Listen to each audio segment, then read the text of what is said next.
Tungod sa kauwagon na sa akong bana, ako bitawng giyak-an ang iyang naong sa dihang ako giregla.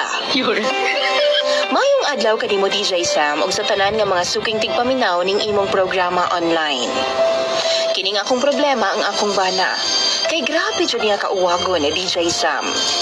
Bisan lagi nang laba ko, nang limpyo, iya hagyud kong ana-anaon. Magluto ko, iya kong ana-anaon DJ Sam basta matukaran siya. Sa tinuod lang kining kahimtanga makalangan yun kaayo sa mga trabahoon na DJ Sam. Kay makakita lang gani siya sa ako Ingon pa siya, mugahi na dayon daw iya ha. Di jud dali mahuman DJ Sam ang akong trabahoon sabay kay birahan man ko niya pirmi. Ambot ba DJ Sam? Grabe jud niya ka-aggressive. Naipanahon nga nahinano kog tuog DJ Sam na tingala na lang ko nga gihandusan ako niya. Pastila na lang jud. Unsaon naman lang intaw na ako niya nga akong bana nga wa may gipiling oras sa DJ Sam. Ang tinuod ana, ganahan gyud kaayo siya sa ingon ana nga mga gimbuhaton. Ug tungod sa akong kalagot DJ Sam, usa ka adlaw ni ana, gidugo man ko. Yan ang gabi atul nga mga tulog na unta mi gikamang napud ko niya. Og tuan na pud kupay-kupay na pud sa iyahang kamot sa akong lawas. Ang akong gibuhat DJ Sam, gidali-dali na akong hulbot ang akong napkin aron nga dili siya makahibaw nga gidugo ko.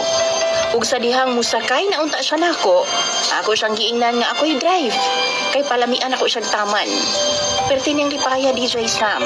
Naliman kag ako na. Nibangon ko DJ Sam o girumansa na ako siya pag-ayo. Kutob sa akong mahimo.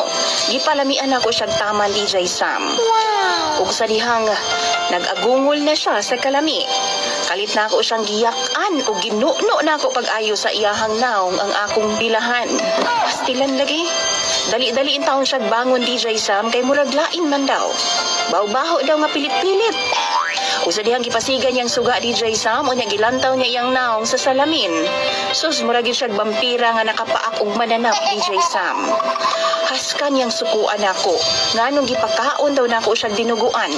Ug ako siyang giingnan nga maunay tambal sa iyang kauwagon. Ug sukan niya to DJ Sam, ingon sa na problema naman hinuon ko. Kay dili naman noon siya mo gamit nako sukad ni adto. Duha na mi kabuhan DJ Sam nga way ana-ana. Kay wa pa daw nawala ang kaluod nga iyahang gibati. Kung kamoy pangutan-on ako, unsa may inyong ika-advise aron nga ana-anaon ko niya pagbalik? Tambagi daw ko ninyo be, mga suking tigpaminaw ni DJ Sam, kay ako nang pangbasahon sa comment section. Dagan kayong salamat ug ilabi na kanimo DJ Sam. Imong follower